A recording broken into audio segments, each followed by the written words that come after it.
What's good, y'all? Anderson Emerald here, and today we are talking about the men's sprints 100, 200, 400 at the 2025 USA Championships going down in just a few days' time from Thursday, July 31st, all the way till Sunday, August 3rd. And we're going to see a ton of high-quality performances, in my opinion, based on what we've seen unfold throughout this year already. The times, the matchups, the head-to-heads, the people who have pulled out. Some athletes have wild cards. Like, this is going to be very interesting across the board. Now, before I dive into my predictions, go in the description. I'll leave a few links to Citius Mag. Of course, myself and a few others are going to be on the ground. So, of course, I'm only talking about the sprints, the jumps, and the hurdles in my corresponding predictions. But Citius Mag has you covered with everything across the board. Sprints, jumps, hurdles, distance, throws, everything. So go in the description, be sure to check out the links, and also stay tuned on Instagram, on Twitter, on all socials to be able to, stick things out on YouTube with all the interviews and things like that. Now, let's dive in. Men's 100 meters. This is a very interesting field because Noah Lyles already has the wild card to the World Championships by way of being the defending world champion from 2023. So that means the United States can send 4 athletes. Noah already said he's not going to be competing in the 100. Who knows if that may or may not change, but let's dive right in. My number 1 spot is going to be Kenny Bednarek. I have Kenny Bednarek taking the win in this 100 meters here. And I'm going to be honest, I'm kind of splitting hairs. And just to give context, the reason I like to do predictions publicly and of course on this channel is of course to spark some discussion, but also to give you all insight on how I'm thinking about, the championships, how I'm thinking about each athlete and their progression towards USA's, towards world championships, and the things that are unfolding throughout the season. So I feel like the predictions allow me to, communicate that a little bit more. But Kenny B is who I have taking the win, the overall win in the 100 meters here. He's already run a personal best and season's best of 9.86 seconds earlier this season at the Philly Grand Slam track meet, but he's also run a windy time of 9.79 seconds. But on top of that, he won all the 100-meter races at Grand Slam track, and I think the biggest thing for me with Kenny Bednarek is he really is motivated to prove that he is a true 100-meter sprinter. Yes, he made the Olympic team last year, and he made the final last year. And even though he finished 7th place in the final at the Olympic Games, he ran 9.8 seconds. But I don't think he feels truly respected as a 100-meter sprinter. People know what he's done in the 200, but he's even spoken about how the Diamond League has denied him opportunities to run the 100 at various meets across the circuit. So I think one of his motivations here to get this win is to A, prove that he's one of the best 100-meter sprinters in the world, not only the United States, in the world, but B, set himself up well to contend with all the other guys who he hasn't faced this year, whether that's Trayvon Bromell, who, yes, we'll talk about in a second, whether that's Noah Lyles, whether that's Kashane Thompson, Oblique Seville. Well, he's raced Oblique Seville a few times, but, he wants to really insert himself in that conversation, and I think Kenny B is going to be very motivated to do so. Now, I'll be completely honest, I was kind of splitting hairs because I feel like my number 2, Trayvon Bromell, is just as likely, if not even, to be able to take this win. But like I said, I feel like there's a level of motivation that Kenny B might have based on how the past couple seasons have gone for him, where people have kind of overlooked him as a 100-meter sprinter. Let's not forget that at the 2021 Olympic trials, Kenny B finished 4th place in the 100 meters before he went on to get a spot on the 200 team and, make the Olympic Games, get a silver medal. He was 4th place, barely, I think, 100th or 200th of a second away from 3rd place with Fred Curley. So, he's been in the mix. I think this is going to be his time. But Trayvon Bromell, my number 2. This is who I have number 2. Like I said, splitting hairs. He's already run 9.84 seconds this year, so he's the fastest American in 2025. He is back healthy after so many injuries and setbacks and surgeries year after year. On top of that 9.84, he's run 9.91 and 9.94. That 9.91 came in when he ran 3rd place at the Prefontaine Classic, only behind Kashane Thompson as well as Zarnell Hughes. So when we're talking about Trayvon Bromell versus other American athletes, he's beat out Christian Coleman, he's beat out Fred Curley, he's beat out Brandon Hickland, he's beat out all these guys across the board. He hasn't raced Kenny B, but I think he's going to be in a very, very good spot to once again make this team. He's been making teams since 2015 when talking about the 100, and even in 2023 when he was injured, he actually competed through that USA Championships, dealing with injuries, dealing with setbacks. He got 6th place in that 100-meter final, but he was actually still showing that he was one of the best even with that injury. I think Trayvon Bromell and Kenny B, both of them are going to be very, very hard to actually keep off this team. I just like Kenny's maybe consistency and his motivation slightly more, but best believe Trayvon Bromell, in my opinion, has a higher ceiling when talking about ability and talent in the 100 meters, where yes, he's run 9.76. I might have been on record in the past saying that I feel like Trayvon Bromell has the best case to challenge Tyson Gay's American record, but not saying he's going to do that here. I'm just, again, thinking through my mindset of how I'm looking at someone like Trayvon Bromell relative to a Kenny Bednarek. I think Trayvon has a higher ceiling in terms of talent and ability, but I think Kenny is slightly more motivated in terms of proving himself as a 100-meter sprinter. And that's not to say that Trayvon isn't motivated for this meet considering his injuries. Obviously, I'm not in their heads, so I think both of them are going to make the team regardless. Now, third place. This is going to be tricky, but I have Brandon Hicklin. Brandon Hicklin is going to the World Championships, in my personal opinion. This was another situation where I was slightly splitting hairs, and it was very, very tough to pick a third place spot. I'll talk about some of the other contenders, but Brandon Hicklin, he's run sub 10 seconds on 3 different occasions this year, 9.93 on 2 different occasions, and he's run 9.98 seconds. He was at the Prefontaine Classic, and while everyone else was looking at what Kashane Thompson did, what Zarnell Hughes did, what Trayvon Bromell did, Brandon Hicklin was quietly right behind in 4th place, running a very consistent performance. That was the 9.98 seconds that he ran there. I think Brandon Hicklin is setting himself up very well to make his first, USA team, specifically in this 100 meters. On top of what he did at Prefontaine and all these sub 10 performances, he ran at Grand Slam track on a last minute call and finished an overall 4th place amongst the Grand Slam track short sprint group there. So I really think Brandon Hicklin is in a position where he's realizing this is going to be my time. Last year at the Olympic trials, he finished 7th place in that 100-meter final. And he's also beat out a few different guys on the circuit, whether it's a Fred Curley at the Rome Diamond League, or even a Christian Coleman at the Prefontaine Classic. So I like his consistency across the board.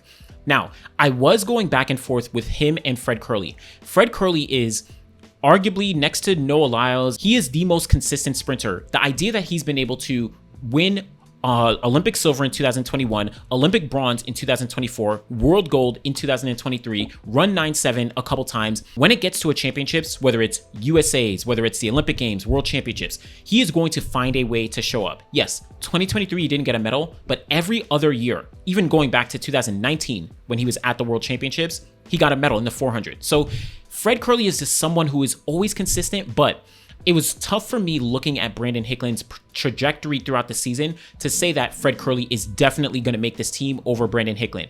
Again, the experience versus the progression in the season. It was very tricky for me, but splitting hairs, I would, if I'm wrong, more than glad to admit that I'm wrong. Perfectly okay. These are all predictions. So shout out to Fred Curley, Brandon Hicklin. But those are my 3. Kenny B, Trayvon Bromell, Brandon Hicklin, and then you could throw in some of the college guys if you want. I mean, I'm not exactly sure. Jordan Anthony has the talent, but I'm not ready to pick any college guys to actually make my team.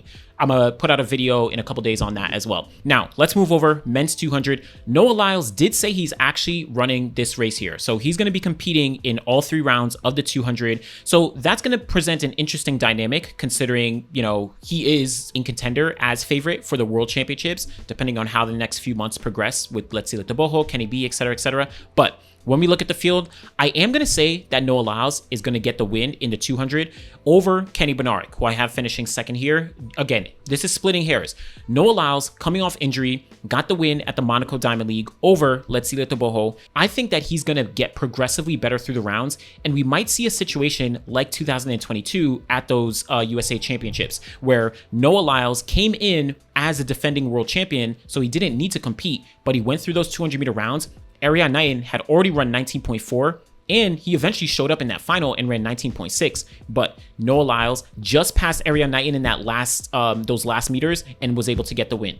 I think something similar might happen with Kenny B. I don't know if it's going to be like he'll pass him in the last few meters, but I do think that Noah Lyles is going to get the win over Kenny B because he is someone who's always a gamer and always shows up when it counts the most. And I don't think he wants to give up that title. But Kenny B, 2nd place, in my opinion, outside of Noah Lyles, he is by far the class of the field. Even more so, you know, in this 200 where the 100, very tricky. I think most people can say Kenny beat Trayvon Bromell, but this 200, like Kenny B is not a question in any capacity. He's already run 19.84 seconds. He also ran 19.95 seconds. He won all his 200 meter races this year on Grand Slam track. He's a two-time Olympic silver medalist. He's the 2022 world silver medalist. He's run 19.5s, 19.6. Like his consistency across the board when talking about the 200 is second to only Noah Lyles and Lyles Toboho, as those are the only guys outside of, you know, when he was injured in 2023 to actually take him down at a global championship. So for the third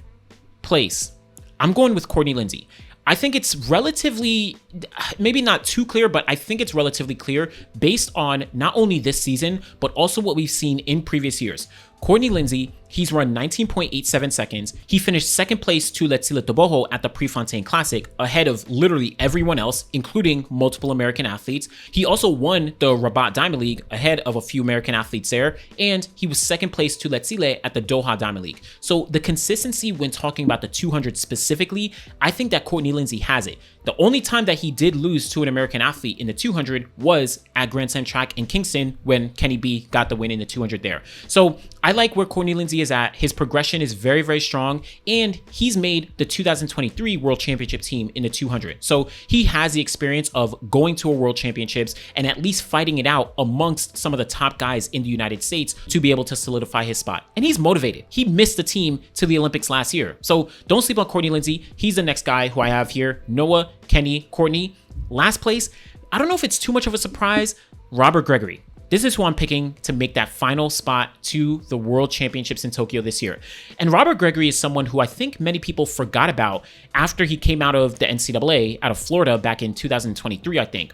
He's run 19.89 seconds. Remember, NCAA's 2023, Austin, Texas. You had Udodi Onwuzurike, you had Courtney Lindsay, and you had Robert Gregory. After that, he went to the USA Championships and finished 5th place in the 200, but he ran 19.90 seconds. Who did he finish 5th behind?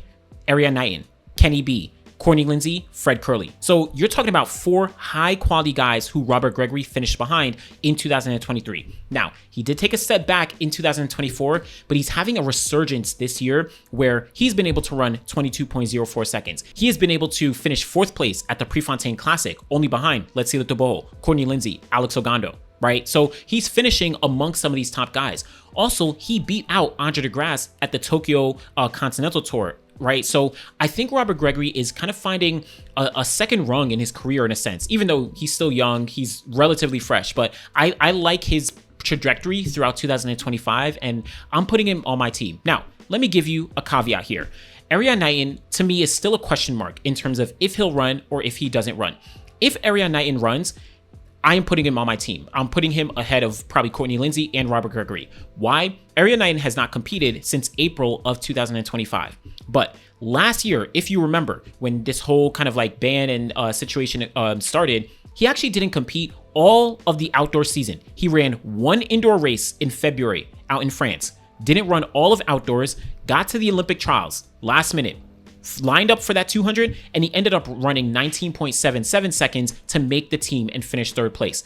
Erriyon Knighton, it's not a question of his talent, in my opinion, in any capacity. It's only a question on if he actually does show up on the line to run the 200. So, like I said, Noah Lyles already has a wild card. Kenny Bednarek, then I have Courtney Lindsay, and then Robert Gregory. But if Erriyon Knighton is able to run, I'm going to take off Robert Gregory, and I'm going to have Noah, Kenny, Erriyon Knighton, and then also Courtney Lindsay. That's going to be my 4 going to the World Championships. Shout out to T-Mars McCallum. Shout out to Jordan Anthony. It's a little tricky for me to say that these NCAA guys are definitely going to make the team. Again, I very well could be wrong, but when I look at the experience that some of these other guys have, and someone like a Robert Gregory, who, yes, he hasn't looked absolutely spectacular or anything like that, but he does have a little bit more experience that I'm going to favor. T-Mars McCallum, yes, he's run 19.7 and 19.8 this year, but I want to see it done against some of the best guys. I like to see someone like Robert Gregory be able to take down an Andre DeGrasse or be able to hold his own in a Prefontaine Classic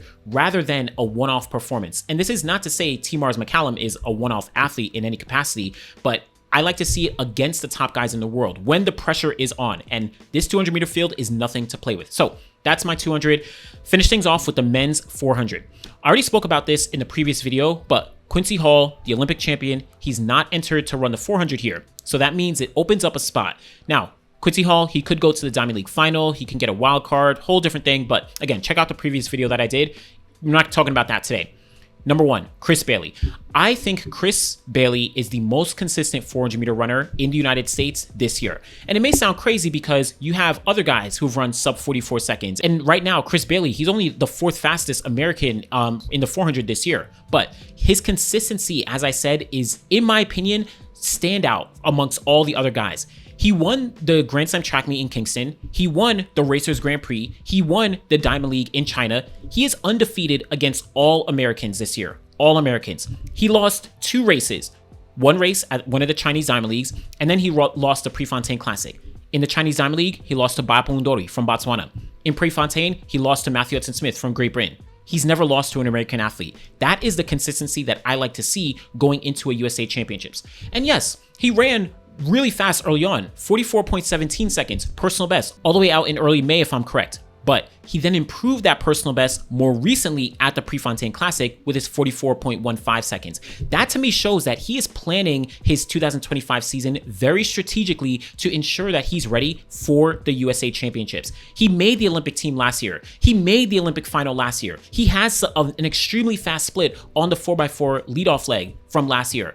I like Chris Bailey right now. He's proved that he is really in form to show up and show out. And just like he did indoors, I don't think anyone is beating him at these USA Championships. Now, I could be wrong because you have some strong guys. After Chris Bailey, I do like Ja'Cory Patterson. Now, people may say, oh, he hasn't run fast since he ran that sub 44 seconds. I mean, you know, that was an amazing performance. 43.98 seconds at the Miami Grand Slam track meet. That, of course, is when his story kind of blew up and everything. But at the Prefontaine Classic, he did run 44.3. Now, it's not sub 44 seconds, but what I'm looking for is how you're kind of progressing leading up to USA Championships. I'm not expecting you to run sub 44 seconds every single time out, but I'm expecting you to remain relatively consistent based on what you've done before.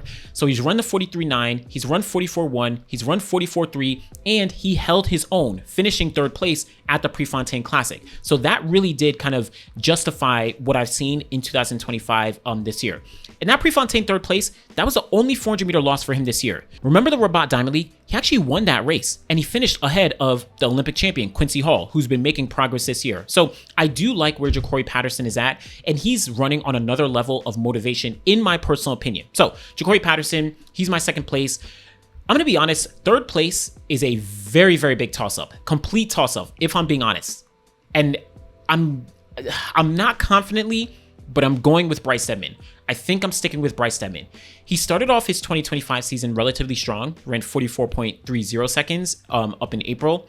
He had some setbacks in the middle of the season, so didn't run too well, but he bounced back. And recently, at the top of July, he ran 44.39. That's what I like to see, once again, from an athlete who's kind of planning their season, you know, in a positive trajectory leading to the USA Championships. Again, some setbacks mid-season, but I like where Bryce is at. He got 4th place at the Rabat Diamond League, so he finished only behind Quincy Hall and Ja'Cory Patterson. Quincy isn't running. Ja'Cory, I have him ahead. But he also won the USA title in 2023, and he finished 5th place in 2024, so only behind a couple guys. It's tricky because we just saw him finish behind Quincy Wilson, but when I'm thinking about Quincy Wilson, I'm not ready to say that I'm not ready to pick him for the team. He is more than capable, which is why I'm teetering on this 3rd place pick, but I'm not ready to pick Quincy for the team. What I think Quincy will do is very similar to last year at the Olympic trials. I think he'll be very dangerous for the rest of the field because he's running with nothing to lose. He's just going to go out in all of these rounds. He has been a little more strategic through the 2025 season, running a little bit less than last year and of course previous years. So he is targeting making that individual team. But I do like the experience of some of the other guys a little bit more, like a Bryce Deadman, like a Vernon Norwood. So it's tough, but I can be wrong, right? Quincy Wilson very likely could make the team. But I'm picking Bryce Deadman, Ja'Cory Patterson, Chris Bailey. Vernon Norwood, he's also one who I think I feel like I want to put. I'm going to be honest, if I'm biased, like I would probably put Vernon on my team. But just looking at the season progression this year, it's a little tricky for me to put him on that team. Caleb McRae, he's run the 43.91. He ran 44.4 as well. But I don't think the consistency, not only this year, but in previous years, is enough for me. He did make the final last year at USA's, I think finishing 7th place. He also did finish 2nd place at Grand Slam track in Philly, but it's a little tough for me. He's kind of in that bucket. But shout out to all the 400 guys. Again, I very likely could be wrong, and it's your job to prove me wrong. So Chris Bailey, Jacory Patterson, Bryce Deadman, that's how I'm sticking with, but I'm a little tricky. I feel most confident about Chris Bailey and then Jacory Patterson, but we'll see. So those are my predictions for the men's 100, 200, 400, the sprints. Again, let me know who you think are going to be making the team for the United States in the 100, 200, 400 for the men. Of course, I'm gonna have my other predictions rolling out. You might see me pop up, some other places as well, but let me know what you think. Be sure to like the video, subscribe to the channel. Truly do appreciate y'all. Thanks for watching.